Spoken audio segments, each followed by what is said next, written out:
आप सभी का स्वागत है। बहुत नमस्कार बंधुगण। आज कुछ महत्वपूर्ण विषयों को लेकर ये प्रेस कॉन्फ्रेंस रखा गया है। आप सभी ने देखा है कि इस देश में जब भी भ्रम की राजनीति होती है, जब भी कंफ्यूजन फैलाया जाता है, झूठ की राजनीति होती है, तो कहीं ना कहीं राहुल गांधी जी का हाथ होता ही है। आज फिर से एक बार राहुल गांधी जी ने भ्रम की राजनीति की है। राहुल गांधी जी यूं तो जमीन पर उतरकर राजनीति करते नहीं हैं, किंतु ट्विटर पे सक्रिय रूप से भ्रम की राजनीति करते रहते हैं। आज भी उन्होंने एक ट्वीट करके एक पुराने फोटो को आज का फोटो दिखाने का कोशिश किया है। किसान आंदोलन के एक पुराने तस्वीर को रख करके उन्होंने उसे वर्तमान के तस्वीर के रूप में दिखाया है।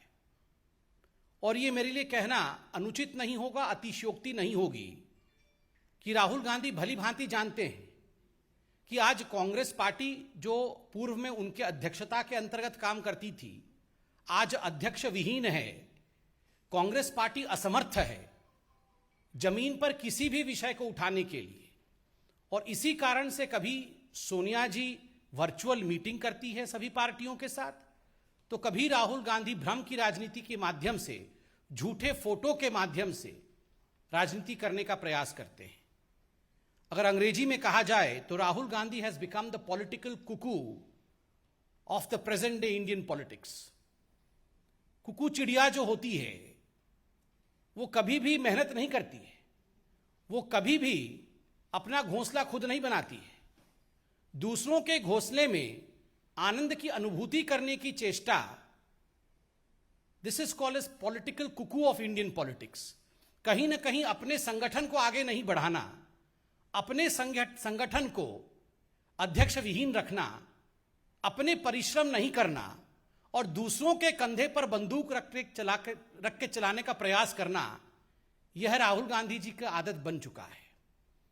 तो ऑफ कोर्स ही has renegaded himself as the political cuckoo of Indian politics. He does not want to work hard. He wants to play politics at the cost of others. He wants to benefit at the cost of others.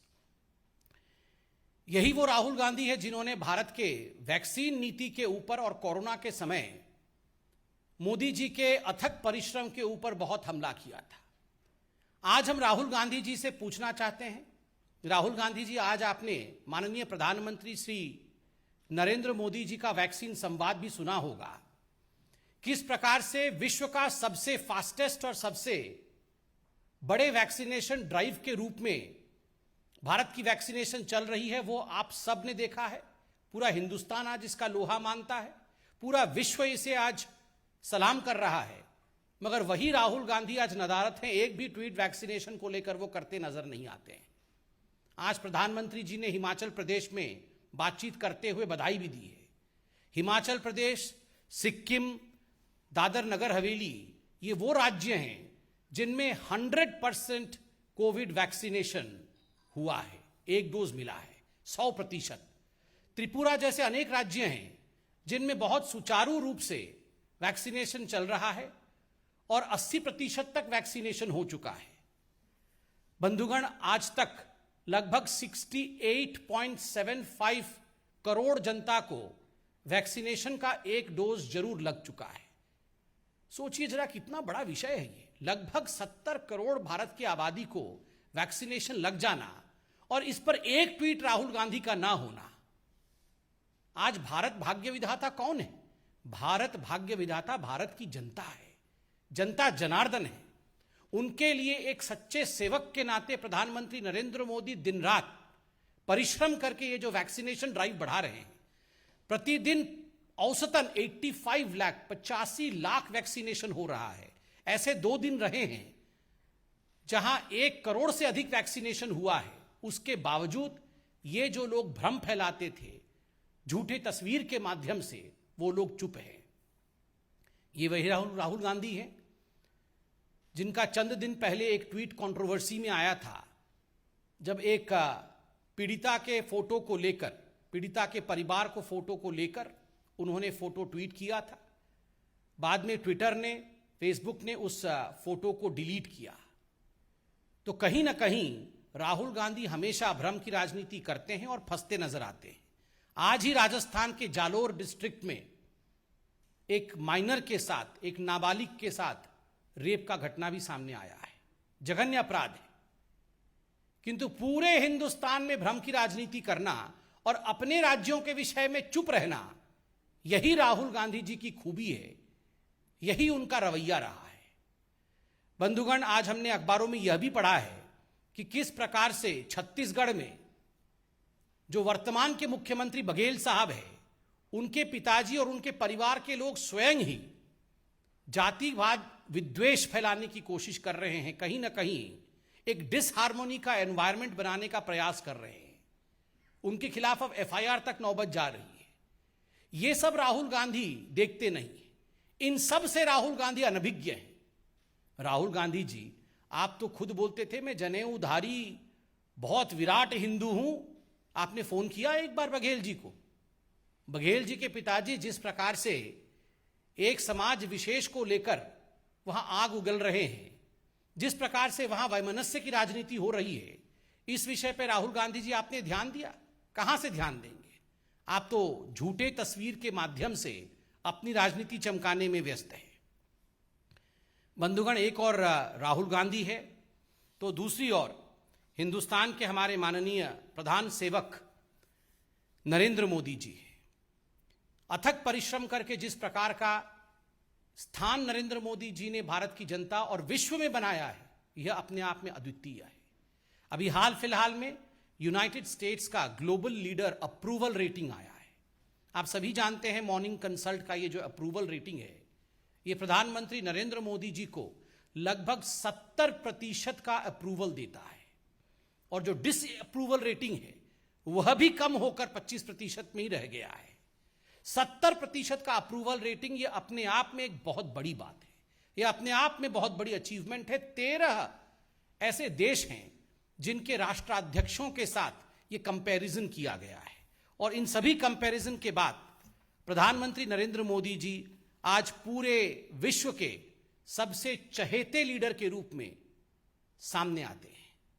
चाहे Joe Biden हो, चाहे Germany के chancellor Merkel जी हो, उन सभी से आज आगे कोई नेता है पूरे विश्व में तो प्रधानमंत्री नरेंद्र मोदी जी है।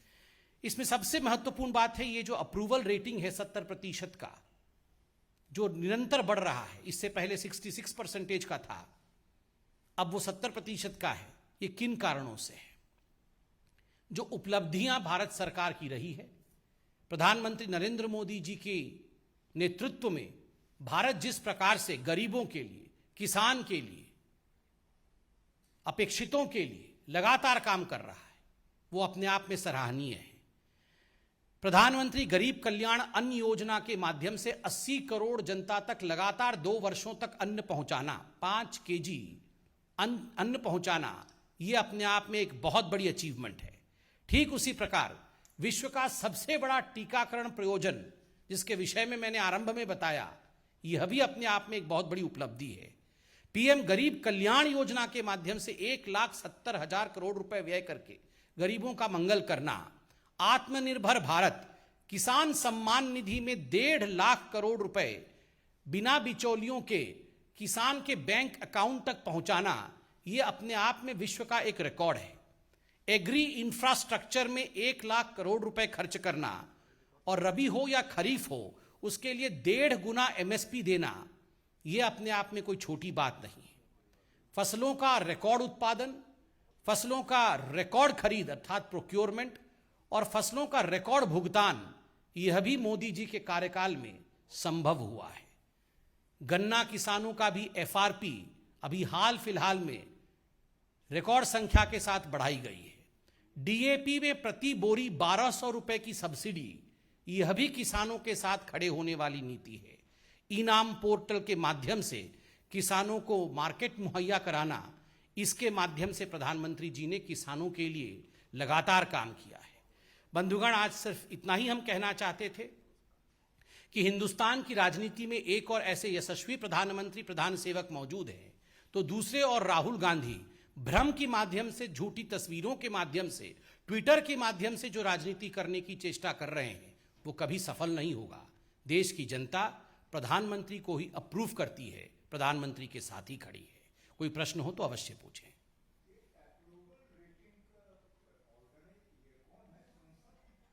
ये मॉर्निंग कंसल्ट है, US based company. Morning consult.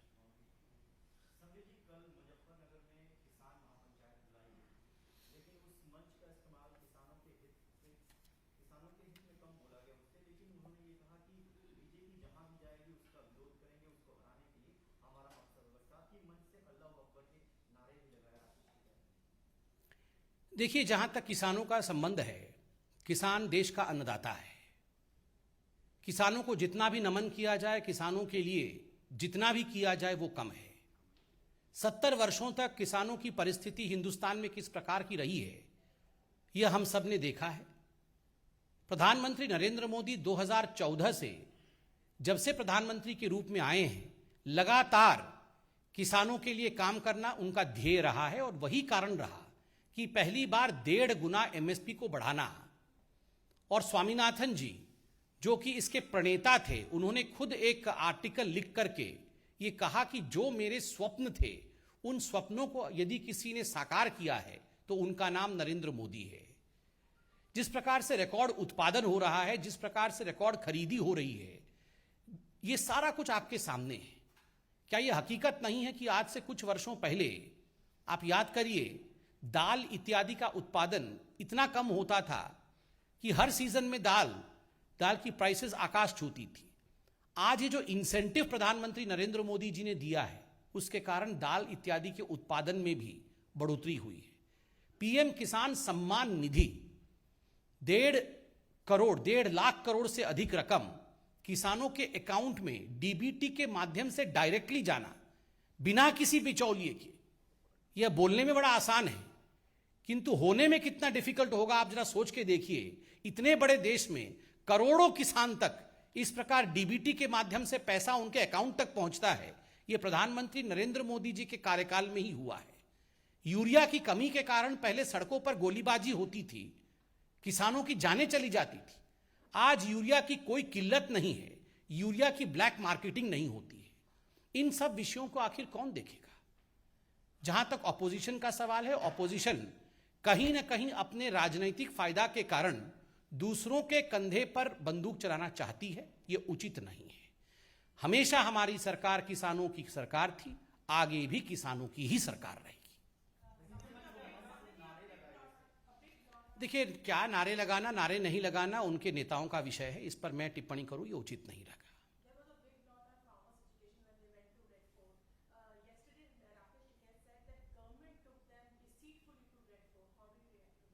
See, as far as whatever happened in the Red Fort last time by certain anarchists are concerned, we are of the firm belief that such incidences are deplorable.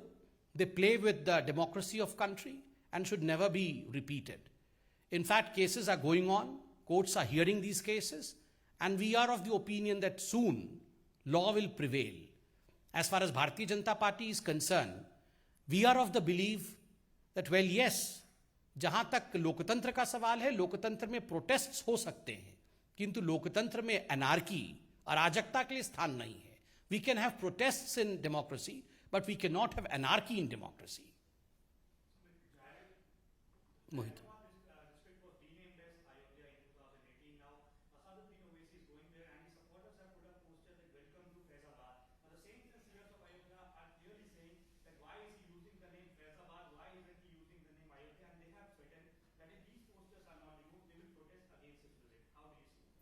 See, as far as Asauddin Owaisi is concerned, Asauddin Owaisi has his own agenda, and his agenda is a divisive one. We are quite aware that Faizabad's name has been changed, and today, after the court's verdict, we are on the way towards the Bhavya Ram Mandir. Thanks to the Modi government in the center and the Yogi government in Uttar Pradesh, that we are moving peacefully in the right direction. But of course, due to political benefit that Mr. Asauddin Owaisi is trying to gain, he will play all kind of divisive politics. People are intelligent enough, and I'm sure people of Uttar Pradesh will not fall in for such kind of divisive politics.